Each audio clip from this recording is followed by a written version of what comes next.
अस्सलाम वालेकुम। मैं हूं आपका होस्ट मोहम्मद अमीर हमजा। इस वीडियो में बात की जाएगी गंदम की फसल में आने वाले एक बड़े मसले के बारे में, जिसकी वजह से बहुत से काश्तकार भाई परेशान दिखाई दे रहे हैं। बहुत से काश्तकार भाई ये बात रिपोर्ट कर रहे हैं कि उनकी गंदम की फसल में 50 से 60 दिन पर गोब की हालत नमूदार होना शुरू हो चुकी है, यानी कि वक्त से पहले ही गंदम गोब की हालत में आना शुरू हो गई है। तो अब इस मसले की वजह क्या है, ये मसला क्यों दरपेश आ रहा है और इसका हल क्या होगा। तो वीडियो में आगे बढ़ने से पहले मैं आपसे गुजारिश करूंगा कि अगर आप इस चैनल पर नए हैं तो इस चैनल को सब्सक्राइब कर दें, ताकि आपको आने वाली मजीद वीडियोस भी वक्त पर मिलती रहें। काशकर भाई, सबसे पहले तो इस मसले की वजह डिस्कस करते हैं कि ये मसला क्यों दरपेश आ रहा है।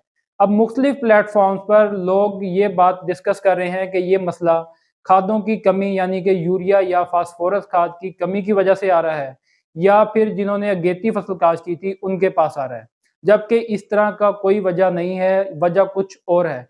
क्योंकि बहुत से काश्तकार ऐसे हैं जिन्होंने अगेती फसल काश्त नहीं की थी, उन्होंने मौसमी यानी कि नवंबर काश्त की है, और उन्होंने ज़मीन की तैयारी में फास्फोरसी खादों का इस्तेमाल भी किया और बाद में भी नाइट्रोजनी खादों का इस्तेमाल वाफर मिकदार में किया, लेकिन उसके बावजूद भी उनकी फसल में ये मसला दरपेश आ रहा है। तो अब आपने भी कमेंट्स में बताना है कि आपने कितनी खाद इस्तेमाल की और आपने किस वक्त गंदम काश्त की, लेकिन फिर भी आपके फसल में ये मसला दरपेश आ रहा है। तो अब इसकी जड़ की तरफ चलते हैं। तो काश्तकार भाइयों, यहाँ पर इस बात को समझना बहुत ज़रूरी है कि गंदम की फसल हो या कोई भी फसल हो, उसको एक ख़ास दर्जा हरारत और एक ख़ास रोशनी की मिकदार की ज़रूरत होती है।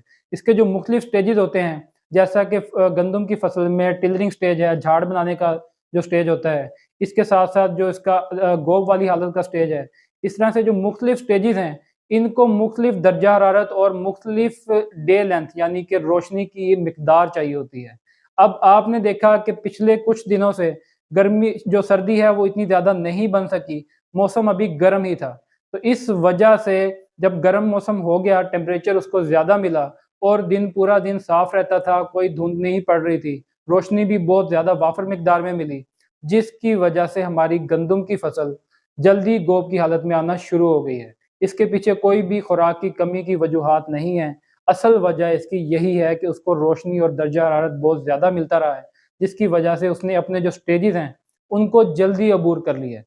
तो अब इस मसले को किस तरह से हल किया जाए कि वापस गंदम की फसल टिलरिंग स्टेज की तरफ आ जाए और उसमें से जो गोब वाला स्टेज है, इसको रोका जा सके। तो इसके लिए आपने अपनी फसल में यूरिया की मिकदार को बढ़ा देना है। जैसा कि अगर आप 1 बोरी यूरिया का इस्तेमाल कर रहे थे, तो अब आपने 1 की बजाय 1.5 बोरी यूरिया पर चले जाना है।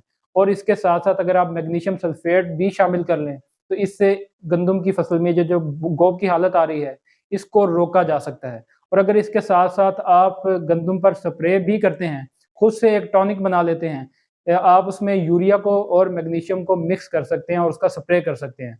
यूरिया 1.5 किलोग्राम फ़ी एकड़ और साथ में मैग्नीशियम सल्फेट को भी आप 1 किलोग्राम फ़ी एकड़ के हिसाब से अगर स्प्रे में शामिल कर लें और उसका स्प्रे बनाकर वक्फे-वक्फे से 2 स्प्रे कर दें, तो इससे आपकी फसल वापस गोब की हालत से टिलरिंग स्टेज की तरफ आ जाएगी।